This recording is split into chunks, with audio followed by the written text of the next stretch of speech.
Welcome to 9 vibes. ప్రధానమంత్రి నరేంద్ర మోదీ మరోసారి ప్రపంచంలోకెల్లా అత్యధిక ప్రజామోదం కలిగిన నేతగా నిలిచారు.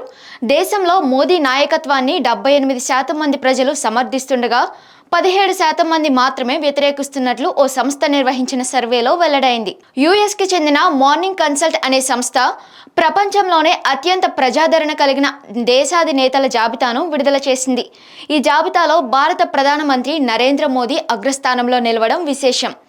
భారతదేశంలో 78% మంది ప్రజలు మోదీ నాయకత్వాన్ని కోరుకుంటుండగా 18% మంది మాత్రమే వ్యతిరేకిస్తున్నారు. మరో 6% మంది ఎటువంటి అభిప్రాయాన్ని వెల్లడించలేదు. ఇక మోదీ తరువాతి స్థానంలో మెక్సికో ప్రెసిడెంట్ మాన్యువల్ లోపెస్ ఒబ్రాడోర్ నిలిచారు. ఆయన నాయకత్వాన్ని 65% మంది ప్రజలు ఆమోదిస్తుండగా 29% మంది తిరస్కరిస్తున్నారు. మరో 5% మంది ఎలాంటి అభిప్రాయాన్ని వెల్లడించట్లేదు. ఆ తరువాత 63% రేటింగ్తో అర్జెంటీనా ప్రధాని జావిర్ మిలే మూడో స్థానంలో, 52% రేటింగ్తో పోలాండ్కు చెందిన డొనాల్డ్ టస్క్ నాలుగో స్థానం, స్విట్జర్లాండ్ ప్రధాని వియోలా ఆమ్హాడ్ 51% రేటింగ్తో ఐదో స్థానంలో నిలిచారు. బ్రెజిల్కు చెందిన లూలుడా సిల్వా, ఆస్ట్రేలియాకు చెందిన అందోనీ అల్బనీస్ వరుసగా 6-7 స్థానాల్లో నిలిచారు. వారి నాయకత్వాన్ని 46% మంది ప్రజలు ఆమోదిస్తున్నారు. ఇటలీ మాజీ ప్రధాని జార్జియా మెలోని ఈ సర్వేలో 8వ స్థానంలో నిలిచారు. 41% మంది ఇటలీ వాసులు ఆమె నాయకత్వాన్ని కోరుకుంటున్నారు.